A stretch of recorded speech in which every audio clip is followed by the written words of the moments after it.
Former DPWH Undersecretary Cabral died last night after allegedly falling from a cliff. She's one of the key figures in the ongoing flood control probe. May comment po ba ang palasyo sa passing ni Yusek Cabral?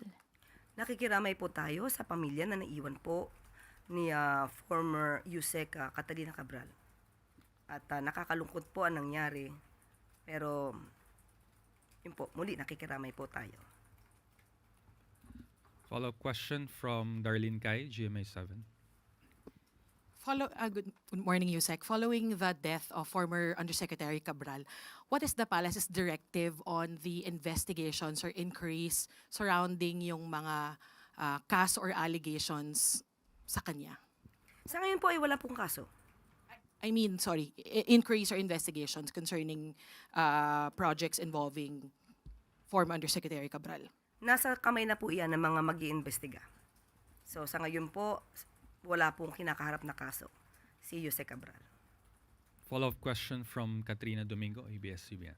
Good morning, Undersecretary. Ma'am, before her death, the ICI recommended further investigation about Yusek Cabral as well as former DPWH Secretary Manuel Bonoan.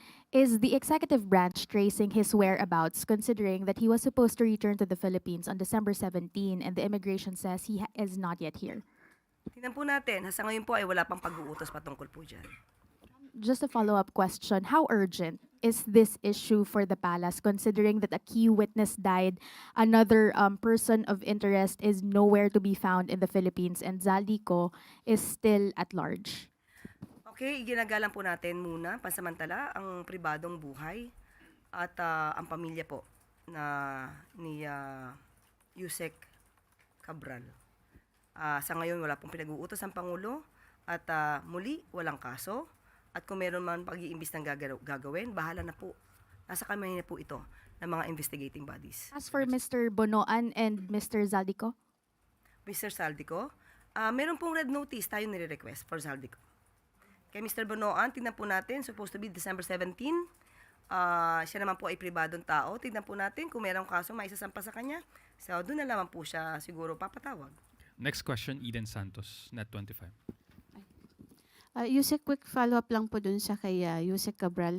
Ang Pangulo po ba walang direktiba para sa swift investigation dun sa kanyang pagkamatay po? Para malaman lang din yung ano bang nangyari. Meron po ba direktiba ang Pangulo sa PNP, sa NBI, CIDG? Hindi na po kailangan iutos to.